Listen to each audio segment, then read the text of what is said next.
আসসালামু আলাইকুম। আশা করি সবাই ভালো আছেন। আমার চ্যানেলে সবাইকে স্বাগতম। আমি প্রথমে আজকে একটা গল্প বলি। গল্পটা কেন বলবো সেটা পরে বলবো। গল্পটা হচ্ছে আমি একবার এই যে লন্ডনে রাস্তা দিয়ে হাঁটছি, তো হঠাৎ দেখি 10 পাউন্ড রাস্তায় পড়ে আছে। তো এখন 10 পাউন্ড দেখে আমি চিন্তা করলাম যে এই টাকাটা কি নিব না নিব না। তো এখন হঠাৎ মাথার মধ্যে আসলো যে 10 পাউন্ড মানে প্রায় ১,৫০০ টাকা। তো এই টাকাটা যদি আমি নেই, তাহলে বাংলাদেশের একটা গরিব মানুষকে পাঠায় দেই, তাহলে তো সে কয়েক কেজি চাল কিনতে পারবে, তার জীবন অনেকটা স্বাচ্ছন্দ্য বোধ করবে সে। তো আমি টাকাটা নিয়ে নিলাম এবং এটাও ভাবলাম যে ইংলিশরা সাধারণত এরকম পথে টাকা পেলে তারা খুব খুশি হয়, তারা মনে করে গুড লাক এটা, এবং তারা এটা নিয়ে হয়তো মদ খাবে। তো আমি চিন্তা করলাম একজনে মদ খাওয়ার চেয়ে একটা গরিব মানুষকে টাকাটা পাঠাইলে সেটা বেটার হয়। তো আমি টাকাটা নিয়ে নিলাম এবং আমার কাছ থেকে কিছু সামান্য এটা অ্যাড করে আমি টাকাটা দেশে একজন গরিব মানুষকে পাঠাই দিচ্ছি। তো এই কথাটা আমি আসলে আরেকজন রাজশাহী বিশ্ববিদ্যালয়ের আমার এক ছোট ভাই অধ্যাপক, তাকে বলছিলাম। তো সে বলল যে হোসেন ভাই, আপনি তো এটা অন্যায় একটা কাজ করছেন। আমি কেন? সে বলল যে নিয়ম হলো এটা না, যেমন ইসলামী নিয়ম হচ্ছে যে আপনি যেখানে টাকাটা পাইছেন সেটাই থাকবে সেখানে। কোনো জিনিস কেউ যদি হারায় তাহলে ওইটা আপনি টাচ করবেন না, ওটা ওইখানে থাকবে। কেন থাকবে? এটার লজিক হচ্ছে যে লোকটা হারাইছে সে যাতে এখানে এসে খুঁজে পায়। তো আমি বললাম বিপদে, যে এখন এই টাকাটা আমি কি করব। তখন সে বলল এক কাজ করেন, আপনি মিউনিসিপ্যালিটিতে আপনাদের এখানে আছে ওইখানে যোগাযোগ করেন, হ্যাঁ হয়তো ওরা একটা ব্যবস্থা করে দেবে। তো আমি ফোন করলাম যে আমাদের এখানে কাউন্সিল, মিউনিসিপ্যালিটি কাউন্সিলে ফোন করলাম। তো ওদেরকে বললাম যে এই ঘটনা, এখন আমি 10 পাউন্ড কোথায় কাকে দিব ফেরত। তো তারা বললো যে দেখো, এটা তো আমরা ডিল করি না, এটা পুলিশ ডিল করে, তুমি পুলিশ স্টেশনে চলে যাও। তো আমি পুলিশ স্টেশনে গেলাম। তো পুলিশ স্টেশনে যাওয়ার পর পুলিশ অফিসার বলল কি ব্যাপার। তখন আমি বললাম যে এরকম আমি 10 পাউন্ড পাইছি, তো আমি নিয়ে আসছিলাম, তো টাকাটা আমি ফেরত দিতে চাই, কিন্তু এটা তো কার টাকা আমি জানি না, তো এটা আমি তোমাদের কাছে ফেরত দিতে চাই। তখন সে একদম চেয়ার থেকে উঠে গেছে, উঠে বলতেছে দাঁড়াও দাঁড়াও, তুমি কি টাকা পাইছো না হারাইছো, কোনটা? আমি বললাম আমি তো টাকা পাইছি। তখন সে বলল আমি 24 বছর এই পুলিশে চাকরি করি, কোনোদিন কোনো লোককে পাই নাই যে টাকা পাইয়া আসছে যে ফেরত দিতে। এখানে সাধারণত আসে মানুষ হারাইয়া আসে, তো এই প্রথম তোমাকে পাইলাম একজন মানুষ যে টাকা ফেরত দিতে আসছে। তাই আমি বললাম যে তুমি আইন কি বলো আমাকে। তখন সে বললো যে আইনটা হলো যে কেউ টাকা পেলে, এরকম কোনো কিছু হারাইলে, হ্যাঁ এটা হলো তুমি পাইছো, আমরা ওই এলাকায় একটা নোটিশ লাগাবো, এবং এই নোটিশটা 3 সপ্তাহ থাকবে। 3 সপ্তাহের মধ্যে যদি কেউ ক্লেম করে, তাহলে তুমি যদি মনে করো যে এটা আসলে ওই লোকের টাকা, তার কাছে যুক্তি প্রমাণ থাকে, তাহলে তুমি দিয়ে দিবা। আর যদি কেউ ক্লেম না করে, তাহলে এই টাকার মালিক তুমি। তারপরে আমি কি করব? আমি ওই বললাম ঠিক আছে। তো ওরা একটা নোটিশ লাগাইলো, আমি গিয়ে দেখলাম যে আসলে একটা নোটিশ লাগাইছে, কিন্তু এই 3 সপ্তাহের মধ্যে কোনো কেউ ক্লেম করে নাই যে টাকাটা হারাইছে, যার ফলে এই টাকাটা আমার হয়ে গেল, ওইটি আমি দেশে পাঠাইছি। তো এই গল্পটা কেন বললাম? কারণ আমাদের দেশের মানুষের এটা, আমি বড় করার জন্য, নিজেকে বড় করার জন্য বলি নাই, এটা বলতেছি যে একটা জিনিসটা বোঝানোর জন্য যে আমাদের দেশের নৈতিকতাটা এমন একটা খারাপ পর্যায়ে গেছে।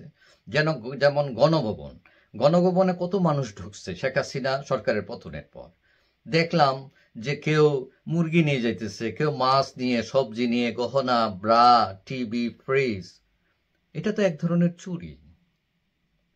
দেখলাম যে টুপি লাগানো মানুষ তারাও নিয়ে যাচ্ছে। তো এটা তো আপনার রাইট নাই। এখন আপনি বলতে পারেন না এটা তো অবৈধ সরকার, অমুক তমুক। তার হিসাব সে দেবে, সে ওই মরণের পর সে হিসাব দেবে, কিন্তু আপনার হিসাব আপনি লম্বা করতেছেন কেন? আপনার হিসাবটা তো ভালো না। এখন কথা হচ্ছে, এই কথাটা এই জন্য বললাম কারণ এই যে 25 কোটি টাকার একটা কাহিনী বের হয়েছে। কাহিনীটা হলো যে শেখ হাসিনা সরকার পতনের আগে 4 আগস্ট তারা পুলিশের এসবি প্রধান মনিরুল ইসলামকে 25 কোটি টাকা দেন আন্দোলন দমনের জন্য, এবং সেটা দেন 4 আগস্ট। কিন্তু 5 আগস্ট সরকারের পতন ঘটে যায়, এবং তখন এই টাকা ব্যবহারের আর সুযোগ পান নাই, এবং সেটা এসবি প্রধান মনিরুল ইসলামের অফিসে ছিল, এবং মনিরুল ইসলাম 5 তারিখ অফিসেও যান নাই। কিন্তু ওই যে 6 তারিখ থেকে 12 তারিখের মধ্যে এই টাকাটা পুলিশের কেউ এটা সরাই ফেলছে টাকাটা, এবং ধারণা করা যাচ্ছে যে একজন পুলিশের প্রাক্তন ডিআইজি এবং অ্যাডিশনাল ডিআইজি এই টাকাটা সরানোর সাথে জড়িত, এবং তারা খুব কৌশলে এটা সরাইছেন। সেখানে যে সিসিটিভি ছিল এবং ইন্টারনেট বন্ধ করে দিয়ে তারা এই কাজটা করছেন। এখন ডিআইজি গোলাম কিবরিয়ার নেতৃত্বে 3 সদস্য বিশিষ্ট একটি কমিটি করা হয়েছে যে এই টাকাটা কিভাবে উদ্ধার করা যায়, এটা কে নিল। এখন কথা হচ্ছে, আমার প্রশ্ন সেটা নয়, চুরি করছে বাইর করেন ফাইন, কিন্তু 25 কোটি টাকা 1-2 কোটি টাকা না, 1-2-5 টাকা না, এই টাকাটা কার? এটা রাষ্ট্রের টাকা, সাধারণ মানুষের টাকা। তো এই টাকাটা সোর্স মানি হিসাবে দেওয়া হয়েছে পুলিশকে, তারা ওইটা ব্যবহার করবে দমনে, ছাত্রদের আন্দোলন দমনে। দমনে মানে কি? তাদেরকে মারপিট কইরা, নাইলে তাদেরকে বুঝাইয়া ঘুষ দিয়া ম্যানেজ করা, এগুলাই তো। এখন এত বিশাল একটা টাকা, পাবলিক মানি, সেইটা সরকার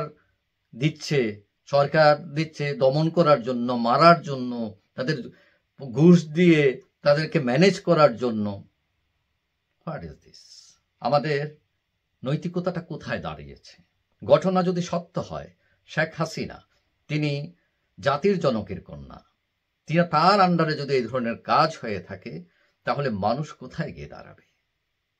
এটা কি সুস্থ রাজনীতি? এবং এর আগে আমরা জানতাম যে স্বৈরাচারে যে ছিলেন 90 দশকের যে আন্দোলন হয়, জেনারেল এরশাদ, তার আমলে এরকম ছাত্রদের যখন দমন করে কোনোভাবেই পারছিলেন না, তখন এই ছাত্রদেরকে টাকা অফার করা হয়, তাদেরকে বিভিন্ন লোভ লালসা দেখানো হয়, কিন্তু ছাত্ররা সেই সময় এগুলো গ্রহণ করে নাই, তারা প্রত্যাখ্যান করেছে, যার ফলে সরকার পতন হয়েছে। এখন এইখানেও দেখছে সেম কেস, 25 কোটি টাকা ইনভেস্ট করা হচ্ছে যে সরকার টিকে থাকার জন্য, এদের দমন করার জন্য, মানে শেষ পথ এটা। কিন্তু এখানেও এটা ব্যর্থ হয়েছে।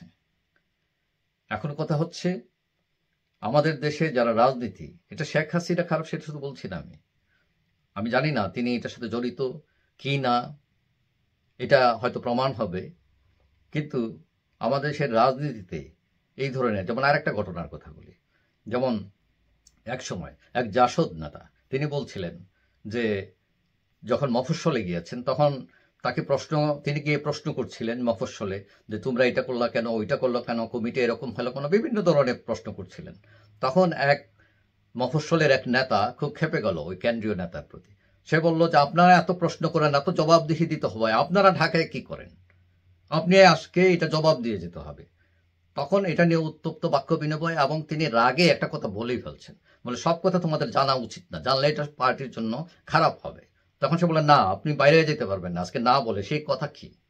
তখন তিনি বলে ফেললেন, দেখো, হ্যাঁ, যেমন জাসদ একসময় প্রেসিডেন্ট নির্বাচনে আমাদের প্রার্থী ছিল মেজর জলিল, এবং সেই সময় বিএনপির প্রার্থী ছিলেন প্রেসিডেন্ট সাত্তার। তখন তিনি বললেন যে আমি একদিন গেছি, উপপ্রধানমন্ত্রী ছিলেন তখন বিএনপির জামাল উদ্দিন আহমেদ, তার চেম্বারে তিনি হঠাৎ করে আমাকে তাড়াতাড়ি টেনে ভিতরের একটা রুমে নিয়ে এতগুলো টাকা দিয়ে দিচ্ছেন। তো আমি বেশি কথা বলি না, কারণ আবার দেখলাম সামনের রুমে বসা একতা পার্টির সরঞ্জিৎ সেনগুপ্ত, কয় যে তিনিও নিশ্চয় টাকা নিতে আসছেন, এবং তিনি বলছেন দেখো, আমরা তো টাকা ঠিকই নিয়েছি, কিন্তু আমরা লাল দিঘির জন্য সবাই ঠিকই প্রেসিডেন্ট সাত্তারকে আটখুরা কইয়া গালিও দিচ্ছি। তো আমরা হয়তো কম টাকা পাইছি, আওয়ামী লীগ বড় দল, তারা হয়তো আর বেশি টাকা পাইছে, কিন্তু মাঠে আমরা একে আরোকে আক্রমণ করেছি, কিন্তু ভিতরে অনেক কিছু হয়, এটা তোমাদের জানার দরকার নেই। ঘটনা যদি সত্য হয়, এই হলো আমাদের পলিটিক্স, বাংলাদেশ পলিটিক্স, নোংরা পলিটিক্স। পলিটিক্সের এই করুণ কারণে একসময় ভালো মানুষেরা রাজনীতি করত, এখন ভালো মানুষেরা কোনটা সবাই 200 মাইল দূরে থাকে রাজনীতি থেকে। এখানে ষড়যন্ত্র, এখানে অন্যায়, এখানে পেশি শক্তি। তো এইগুলো যতদিন দূর না হয়, যাই হোক, এখন নতুন সরকার গঠিত হয়েছে, ছাত্ররা আছে, মানুষ আবার আশায় স্বপ্ন দেখছে যে দিন বদলাবে।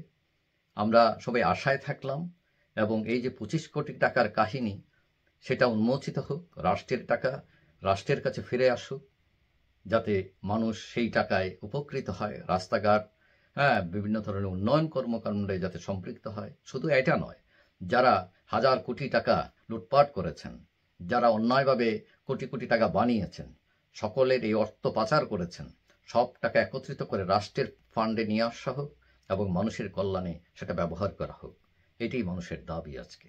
যাই হোক, সবাই ভালো থাকবেন। আশা করি দেখা হবে অন্য কোনো ভিডিওতে ইনশাল্লাহ। আল্লাহ হাফেজ।